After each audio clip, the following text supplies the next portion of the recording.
ناظرین، میں آج آپ کو بتا رہا ہوں کہ ایران کا جو الفتح میزائل ہے یہ کیا ایک ٹریلر ہے اور کیا پکچر ابھی باقی ہے اور وہ پکچر کیا ہے یہ بتاؤں گا۔ اور دوسرا، اسرائیل نے اپنے ایئرپورٹس کیوں بند کر دیے، کیا خطرہ ہے اور لوگ کیا کر رہے ہیں، کیا پینک پھیلا ہوا ہے ادھر اسرائیل کے اندر، اس کی تفصیل۔ اور پھر یہ کہ ایران کے پاس جو میزائلز ہیں ان میں کیا کیا ایسا ڈیفرنٹ نظر آیا ہے، ایک نیا میزائل سامنے آیا ہے، اس میزائل نے کیا کیا ہے، اور یہ کہ کون سا بڑا ٹارگٹ ایران نے اسرائیل کے اندر حاصل کر لیا ہے، اور کچھ نئے ٹارگٹس جو لاک کیے ہیں، یہ سب کچھ بتاؤں گا۔ میاں طاہر حاضر خدمت۔ تو سب سے پہلے تو آتے ہیں کہ اسرائیل نے اپنے تمام ایئرپورٹس بند کر دیے ہیں۔ دو بڑے ایئرپورٹس ہیں اسرائیل کے پاس، ایک ایئرپورٹ ہے بن گورین اور دوسرا ہے اس کا رامون۔ یہ دونوں ایئرپورٹس اس نے بند کر دیے ہیں اور کئی دنوں سے بند ہیں۔ اور پھر یہ کہ اس کی جو ایئر لائنز ہیں، ایک ایئر لائن کا نام ہے جی ایل اول، اور دوسری ہے ایرکیا، اور تیسری ہے اسرائیل۔ یہ تینوں ایئر لائن بند ہیں، ان کی جو جہاز ہیں وہ کہیں شفٹ کر دیے گئے ہیں ادھر ادھر جزیروں پہ، دور، اسرائیل سے دور۔ اس کی وجہ یہ ہے کہ ہزاروں اسرائیلی وہاں سے بھاگنا چاہتے ہیں، اور وہ ظاہر امیر لوگ بھی ہیں ان میں اکثریت، اور پھر وہاں پہ آئے ہوئے کچھ سرمایہ کار جو پھنس گئے تھے۔ اب وہ جو سرمایہ کار پھنسے ہوئے تھے، جو بیرونی ملک سے آئے ہوئے لوگ تھے یا وہاں پہ کمپنیز میں کام کرنے والے لوگ تھے، وہ تو اب وہاں سے کسی نہ کسی طریقے سے بھاگ گئے ہیں۔ وہ چھوٹی چھوٹی کشتیوں میں بیٹھ کے ہزاروں ڈالر پے کرتے ہیں اور ساتھ قبرص پہ چلے جاتے ہیں۔ ابھی آپ تصویریں دیکھ رہے ہوں گے کہ کتنے اسرائیلی جو ہیں وہ چھوٹی کشتیوں میں بیٹھ کے جو قبرص ہے، جس کو سائپرس کہتے ہیں، قبرص ہم کہتے ہیں اس کو، سائپرس یہ بیسیکلی یونان کا حصہ ہے۔ سائپرس کے دو حصے ہیں، ایک یونان کے پاس ہے، ایک ٹرکی کے پاس ہے۔ تو یہ یونان والے سائپرس میں یہ بھاگ رہے ہیں سمندر کے رستے، اور کوئی رستہ نہیں مل رہا، اور ایئرپورٹس اس نے بند کر دیے۔ ایئرپورٹس بند کرنے کا دوسرا مقصد یہ ہے، ایک تو ظاہر ہے کہ سیکیورٹی پوائنٹ آف ویو سے وہاں پہ میزائل لگتے ہیں، جہاز نہ اتر سکتے ہیں نہ چڑھ سکتے ہیں، لیکن دوسری سب سے بڑی وجہ یہ ہے کہ یہ جو نیتن یاہو ہے وہ یہ چاہتا ہے کہ یہاں سے اسرائیلی بھاگ نہ جائیں، کیونکہ اتنی بڑی تعداد میں لوگ وہاں سے نکلنا چاہتے ہیں کہ اسرائیل آپ کو شاید خالی نظر آئے اگر وہ ان ایئرپورٹس کو آپریشنل کر دے یا لوگوں کو نکلنے کی کوئی اور سہولت مل جائے۔ اب وہ چھوٹی چھوٹی کشتیوں پہ ہزاروں ڈالر تو سارے لوگ نہیں دے سکتے، اور پھر یہ ہے کہ سبھی لوگ جو ہیں وہ سائپرس میں کہاں جائیں گے، تو بہت سے لوگ جو ہیں وہاں سے، اب وہ ایک پینک ہے اس وقت وہاں پہ کہ لوگ اسرائیل خالی کرنا چاہتے ہیں۔ دوسری خبر کی طرف آتے ہیں کہ ایران کے پاس یہ جو فتح کا میزائل ہے، الفتح، یہ ایک ٹریلر ہے۔ یس، یہ ایک ٹریلر ہے۔ یہ بڑی حیران کن خبر ہے، جو ظاہر ہے کہ مغربی میڈیا نہیں دینے دیتا بھی نہیں کسی اور کو بھی، اس کو سنب کیا جاتا ہے اس لیے کہ وہ اسرائیل کے ساتھ ہے، اور وہ نہیں چاہتا کہ یہ ساری باتیں سامنے آئیں اور اسرائیل اور امریکہ اور یورپی کمیونٹیز جو ہیں ان کے اندر ایک پینک پھیلے کہ ان کے ساتھ کیا ہونے جا رہا ہے۔ تو ایران کے پاس میزائلوں کے شہروں کے شہر ہیں، یس، شہروں کے شہر، میزائل سٹیز کہتے ہیں اس کو، اور وہ سارے انڈر گراؤنڈ ہیں۔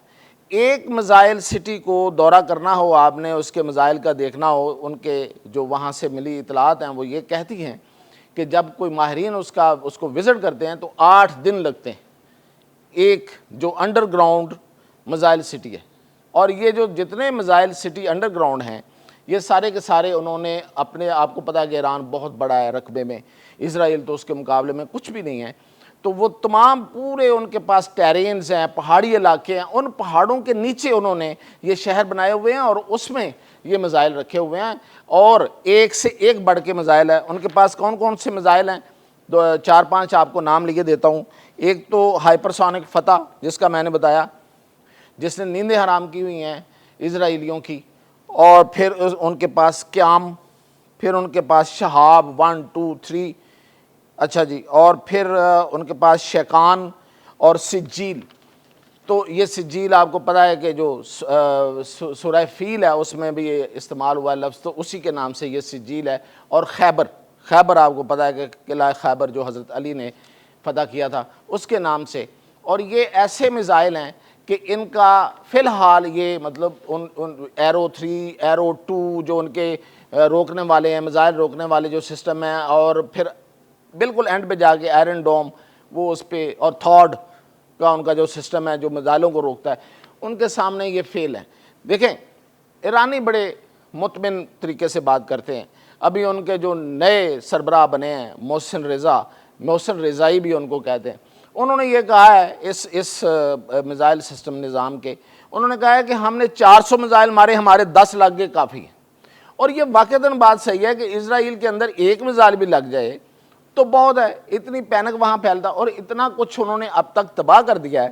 مثلا انہوں نے ایک 8200 یونٹ ان کا تباہ کر دیا ہے۔ 8200 یونٹ جو ہے یہ بیسیکلی اسرائیل کا وہ یونٹ ہے جس نے اسماعیل ہانیہ کو قتل کرنے کے علاوہ بہت بڑے بڑے انہوں نے اپنے ٹارگٹ سویل کیے تھے۔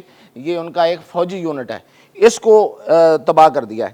اور پھر ابھی میں آپ کو اسکرین پہ یہ دکھا رہا ہوں تصویریں، ایک میزائل ہے ایران کا۔ یہ میزائل جو ہے یہ فضا میں بالکل انٹیکٹ آپ کو میزائل کی شکل میں نظر آتا ہے، لیکن جب یہ نیچے جاتا ہے سسٹم جو ہے جو اس کو روکنے والے سسٹم ہے ان کو کراس کر لیتا ہے تو یہ میزائل کھل جاتا ہے، اور کھلتا ہے تو اس میں سے چھوٹے چھوٹے بوم نکلتے ہیں اور وہ پورے علاقے میں پھیل جاتے ہیں اور وہ گر جاتے ہیں اور وہ اس طرح آگ لگاتے ہیں۔ آپ تصویریں دیکھ رہے ہیں۔ تو یہ اتنا زبردست میزائل جو ہے وہ ایران نے ابھی 1 سے 2 صرف وہاں پہ پھینکے ہیں، زیادہ ابھی نہیں پھینکے ہیں۔ اس کے علاوہ جو میں آپ کو بتا رہا تھا کہ ایران جو ہے وہ اور کون سے جو 8200 یونٹ ہے اس کے علاوہ کون سے ٹارگٹ جو ہے وہ اویل کرے گا، تو وہ اس نے لاک کر لیے ہیں۔ وہ بہت سے ہیں، وہ میں آپ کو اگلے اپ ڈیٹ میں بتاؤں گا کہ کون سے ٹارگٹس ہیں جو لاک کر لیے ہیں، جن کو نشانے پہ لے لیا ہے اور ان کو نشانہ بنایا جائے گا۔ اور جب ان کو نشانہ بنایا جائے گا تو پھر شاید پوری دنیا کے ہوش ٹھکانے آ جائیں گے، اور وہ ٹارگٹس بہت اہم ہیں امریکہ کے حوالے سے بھی، اسرائیل کے حوالے سے بھی، یورپ کے حوالے سے بھی، اور پوری دنیا کے لیے بھی، کہ ایسی جگہ ہیں کہ جہاں سے شاید اگر وہ نشانہ بن گئیں، اور جو کہ بن سکتی ہیں اگر یہ سارا سلسلہ اسرائیل کے حملے جو ہیں وہ رک نہ سکے، اور امریکہ جو ہے اگر وہ حملے کا فیصلہ کرتا ہے تو اس کے نتیجے میں جو حملہ ہوگا جو ایران کی طرف سے ہوگا وہ سب کے ہوش ٹھکانے لگا دے گا۔ یہ تھی اب تک کی اپڈیٹ۔ مزید اپڈیٹ انشاءاللہ آپ کو ان ٹھکانوں کے بارے میں جن کو لاک کیا ایران نے وہ بتاؤں گا۔